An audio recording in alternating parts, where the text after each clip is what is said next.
कार्यक्रम के प्रायोजक हैं कृषि एवं किसान कल्याण मंत्रालय, भारत सरकार। हर जोखिम से निकल कर फसल आए, सुरक्षित हो जाए। फसल बीमा से हर किसान अब आत्मनिर्भर हो जाए। संकट के समय प्रधानमंत्री फसल बीमा योजना किसानों के लिए वरदान है। अब सूखा पड़े या बाढ़ आ जाए कोई डर नहीं, अब ओले पड़े या कीट पतंगे फसल खा जाए कोई फिक्र नहीं, क्योंकि हमने लिया है प्रधानमंत्री फसल बीमा। बुआई से फसल कटाई तक हर जोखिम का दावा, न्यूनतम प्रीमियम पर अधिकतम भुगतान का वादा। योजना से हर साल जुड़ रहे हैं 5 करोड़ से ज्यादा किसान। अब आपकी है बारी। नजदीकी कृषि कार्यालय, सहकारी समिति, बैंक शाखा, अधिकृत बीमा कंपनी या जन सेवा केंद्र में स्वेच्छा से करा सकते हैं पंजीकरण। फसल बीमा पोर्टल या फसल बीमा ऐप द्वारा भी कराया जा सकता है पंजीकरण। प्रधानमंत्री फसल बीमा योजना, आपकी फसलों का संपूर्ण सुरक्षा कवच। कृषि एवं किसान कल्याण मंत्रालय, भारत सरकार। किसान वाणी कार्यक्रम सुनने वाले सारे बाण भैया ने पुरुषोत्तम भाई की राम राम। किसान भाइयों, आज किसान वाणी कार्यक्रम में जिन जिन बातों पे हम चर्चा करने वाले हैं उनमें एक तो है खुम्ब के बारे में, और दूसरी चर्चा रहेगी भाइयों प्रधानमंत्री फसल बीमा योजना इस बारे में, और साथ में एक चर्चा साथ में करेंगे कि जो हमारे कृषि सुधार विधेयक 2020 हैं उस पे भी हम थोड़ी चर्चा करेंगे। हम जाना है भाइयों कि सर्दी जो है खूब बढ़ रही है, और सर्दी जो है हर जीव ने लगा है, फसलों ने भी लगा है, हमने खुद भी लगा है, पशुओं ने भी लगा है, और यहाँ तक के जो प्राणी वैसे है ना, जल में रहने वाले हैं, आकाश में रहने वाले हैं, पशु पक्षी हैं या जड़ भी हैं, उनमें भी ये सर्दी जो है लग गया जरूर है। तो ऐसे में यदि हमारी कोई फसल है और उसमें कोई कीड़ा मकोड़ा लग जाए, बीमारी लग जाए, उसको भी हमने बचा के रखना है।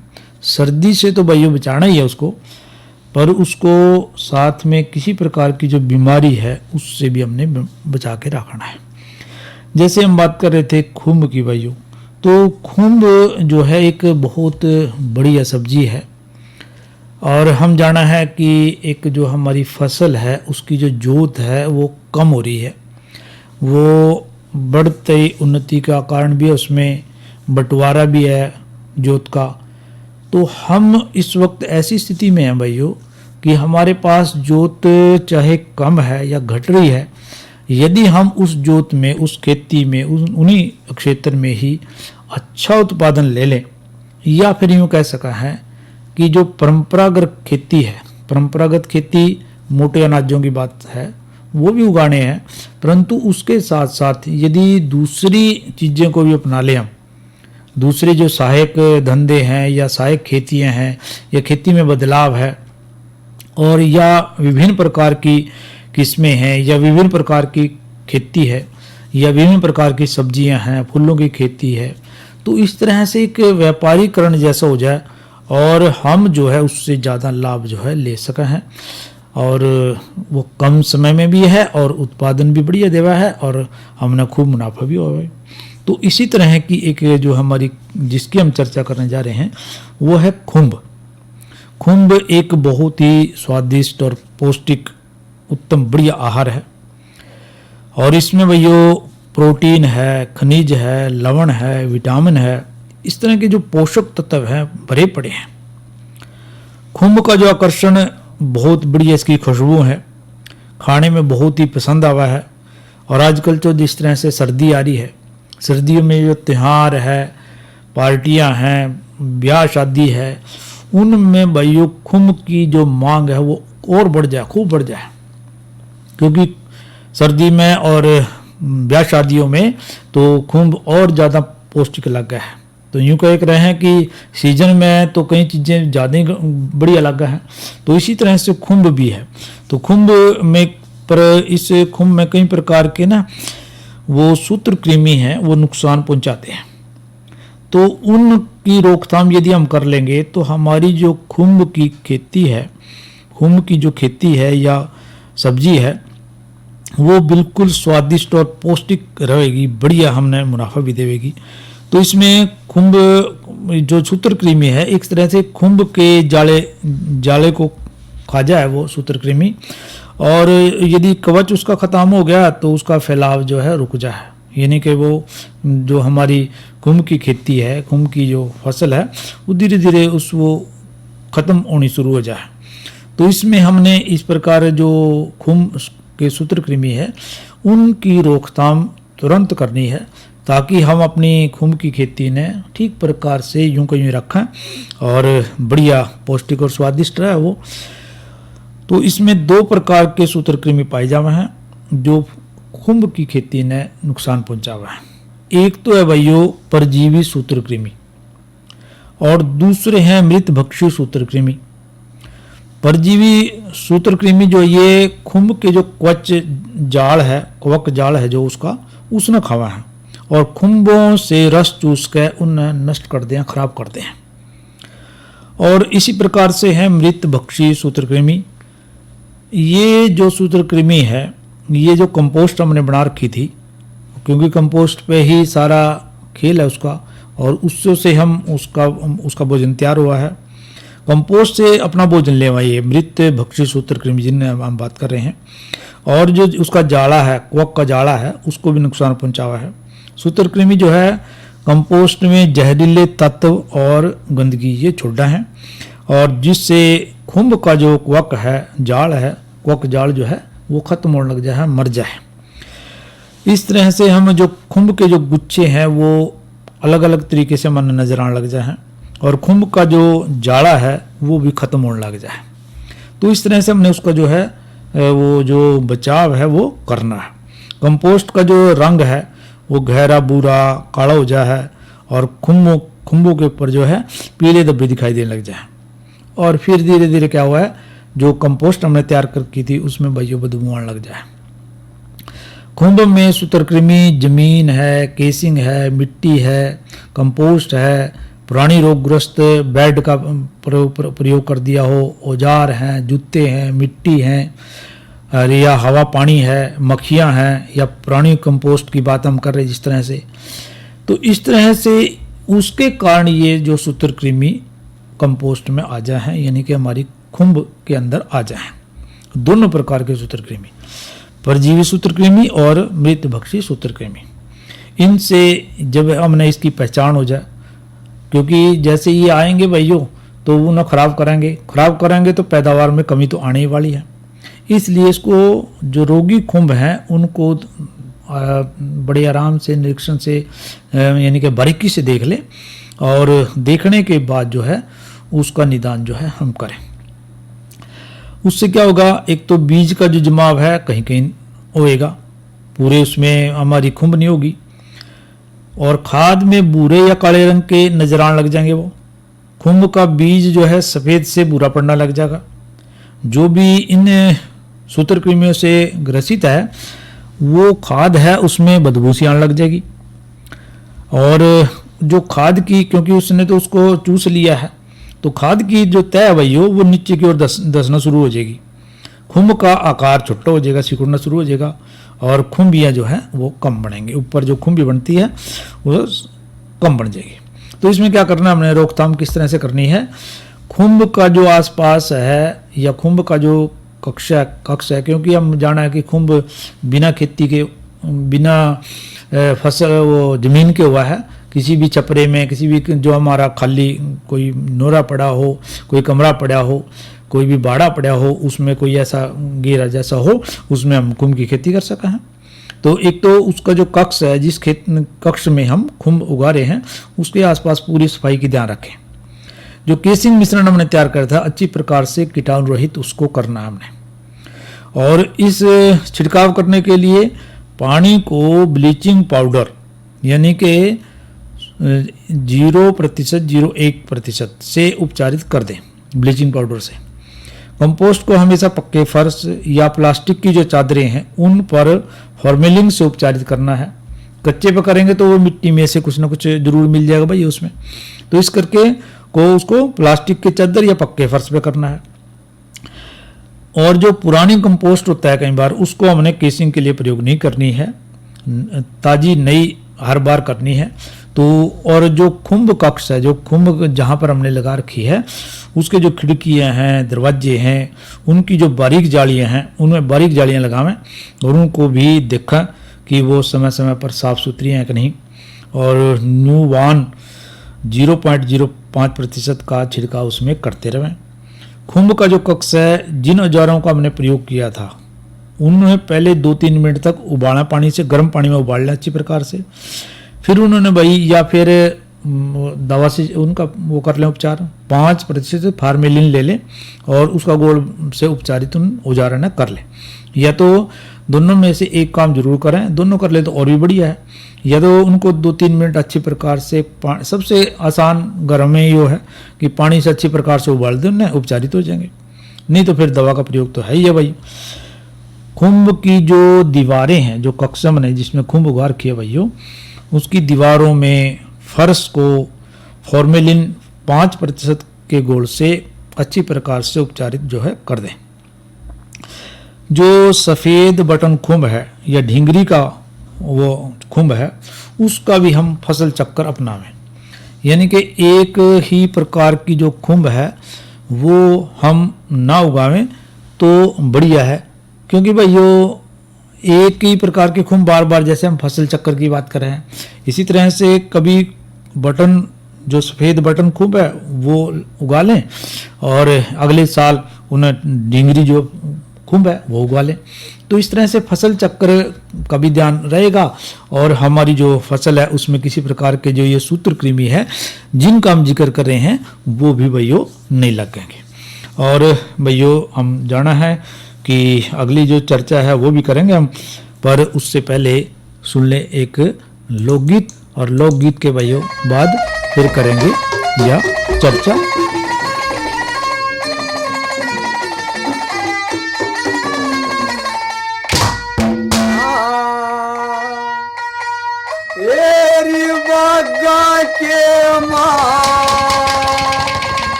लगा हो गया घोर अंधेरा हरी एक पनीर के पेटे लाल पड़ा सकेरारी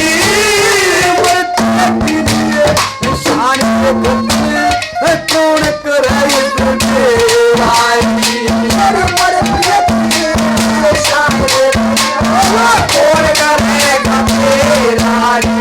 तेरी चेहरा देख चेहरा देख बाग में तू उम्र के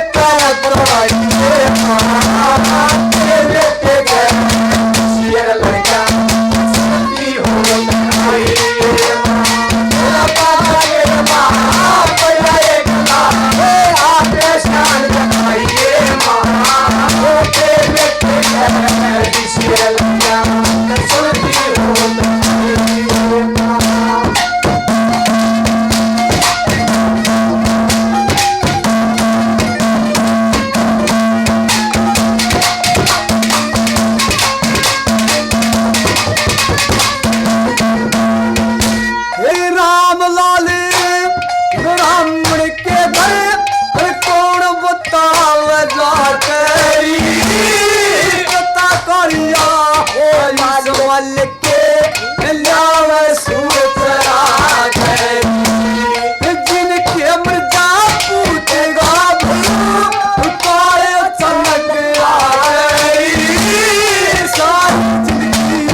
छाती मारे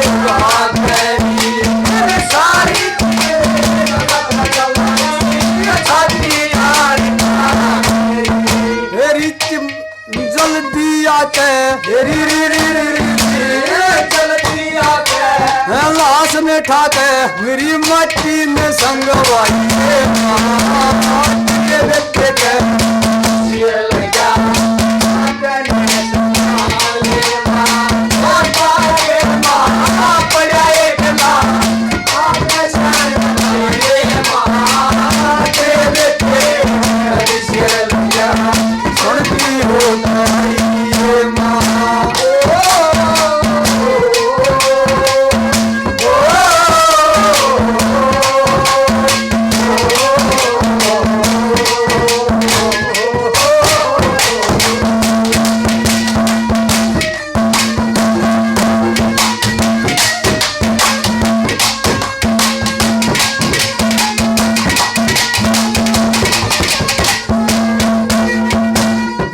किसने कदूं कौन सोना कौन बाग का माली कच्चा केरा टूट लिया से नहीं रही हरियाली तेल और बाती जल के यू दीवा हो गया खाली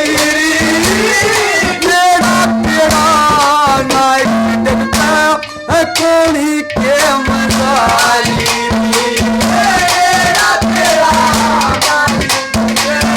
कोनी के मजाली तेरी नाप तो लिखे नाप तो लिखे कथा बुना जी साकी जो गाई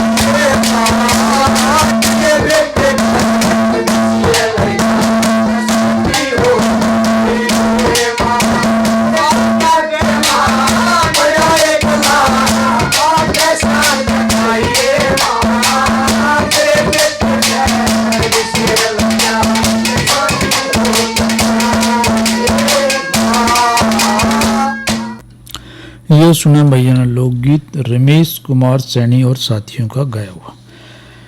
और भाई जैसे हम बात कर रहे थे कि आगे हम जो चर्चा करेंगे वो करेंगे कृषि सुधार विधेयक 2020 के बारे में। भाई इनकी चर्चा खूब हम कार्यक्रम में कर रहे हैं और ये भी एक बढ़ता हुआ कदम है सरकार की तरफ से कि जो हमारे किसान भाई हैं उनकी फसल बढ़े, आमदनी बढ़े, उत्पादन बढ़े और वो खुशहाल हों। किसान खुशहाल तो देश भी खुशहाली की तरफ चला है। तो इसमें विशेष 3 बातों की तरफ जिक्र है। वैसे तो ये समय समय पर बहुत कृषि के विधेयक चल दे रहे हैं और किसानों को उनका काफ़ी फायदा भी हुआ है। ये भी एक बहुत अच्छा महत्वपूर्ण विधेयक है, कृषि सुधार विधेयक 2020। इसमें भैया जो है 3 बातों पे मुख्य फोकस किया गया है, बहुत महत्व की है ये। इसमें एक तो है मुक्त बाजार की बात, मुक्त बाजार के साथ साथ दूसरी बात आती है अनुबंध कृषि, और तीसरी बात जो आती है उसमें असीमित भंडारण। तो भैया पहली बात आई है मुक्त बाजार की। मुक्त बाजार का भैया अर्थ है कि जिस तरह से हमारा किसान भाई अपनी फसल ने लेकर वो मंडी में जावा है, बाजार में जावा है, तो मुक्त बाजार का अर्थ है कि जहाँ पर भी उसको अपनी फसल के, अपनी सब्जी के, कोई भी फसल हो, सब्जी हो, फूल हो, बागवानी हो, जहाँ पर भी उसके दाम उसने अच्छे मिलेंगे वहीं पर वो अपनी फसल को बेच सका है। यानी कि वो इस तरह से एक तरह से स्वतंत्र है कि वो अपनी फसल ने कहीं भी बेच ले। ये तो होगी भैया मुक्त बाजार की बात। और मुक्त बाजार का मतलब जहाँ भी, और दूसरा किसी देश के किसी भी कोने में, ये उसमें से आता है कि ये नहीं है कि हरियाणा का किसान हरियाणा में ही फसल बेचेगा। यदि उसकी फसल जो है हिमाचल में अच्छी बिका है, यूपी में अच्छी बिका है, पंजाब में अच्छी बिका है, तो उसने वो बेच सका है और अपने खेत में बेच सका है और अपनी मंडी में बेच सका है, थोड़ी थोड़ी करके बेच सका है, तो वो इस बारे में पूर्ण रूप से स्वतंत्र है। दूसरी बात आती है अनुबंध कृषि। अनुबंध कृषि का अर्थ यह है कि जो भी वो फसल बोआ भाई हो, वो किसी भी व्यापारी से, किसी भी जो खरीदार है उससे वो एक अनुबंध अपनी खेती का कर सका है। कोई फसल उसने ली कि मान लो उसने फसल बोई, और उससे एक फायदा किसान को ये भी है भाइयों कि जो उसने अनुबंध किया है तो वो उसका लेने का हकदार रहेगा, परंतु वो व्यापारी जो है बंधा हुआ उससे, किसान इससे नहीं बंध रहा। हम थोड़ी सी बात यदि करें कि मान लो गेहूं की बात करें कि किसान ने गेहूं बोली और किसी व्यापारी के साथ अनुबंध कर लिया कि मैं जो है गेहूं आपको 25 रुपये किलो बेचूंगा, या 25 रुपये किलो लेगा वो किसान व्यापारी, तो किसान ने पहले ही निश्चित हो गया उसका कि उसकी 100 क्विंटल गेहूं है, 500 क्विंटल गेहूं है, कि उसको 25 रुपये किलो के हिसाब से उसने पैसे मिलेंगे।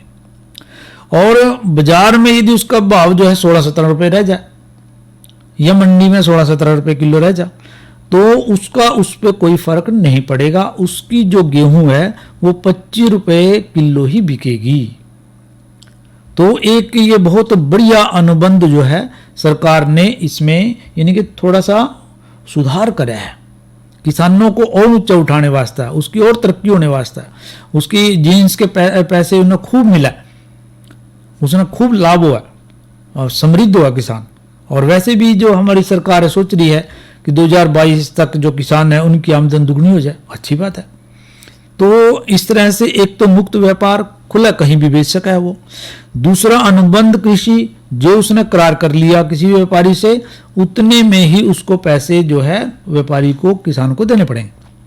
परंतु यदि एक बात और इसमें साथ में जुड़ रही, यदि किसान को 25 रुपए किलो के बजाय 26 रुपये मिल जाए, 27 रुपये मिल जाए, तो वो वहां से भी बेच सका है अगला। तो इस तरह से एक अनुबंध कृषि की बात होगी, मुक्त बाजार की बात होगी। और दूसरी होगी असीमित भंडारण। पहले जो है भंडारण की बात ये थी कि किसान जो है भंडारण वैसे तो कर ही नहीं सकता, परंतु उस कहीं पर भी बहुत सी ऐसी फसलें थी जिनका ये था कि इतने से अधिक हम भंडारण नहीं कर सकते, उसको रख नहीं सकते फसल को। तो हमारा किसान भी जितना चाहे भंडारण जो है कर सका है, यदि उसके पास ऐसी स्थिति हो, या वो भंडारण गृह में रखना चाहता है, और यदि आगे जिस तरह व्यापारी बेचा है इस तरह बेचना चाहा है तो वो बेच सका है। तो ये एक छूट जो है कृषि सुधार विधेयक 2020 में मिली है।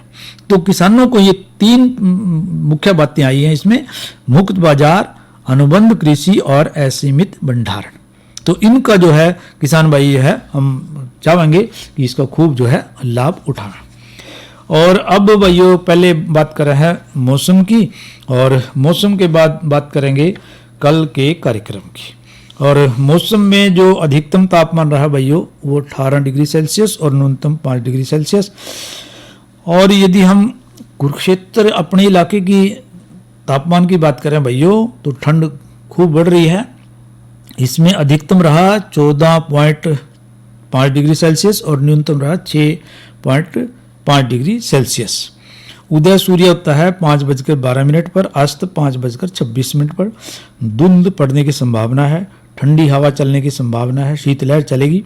तापमान में और गिरावट होने की संभावना भी बनी हुई है।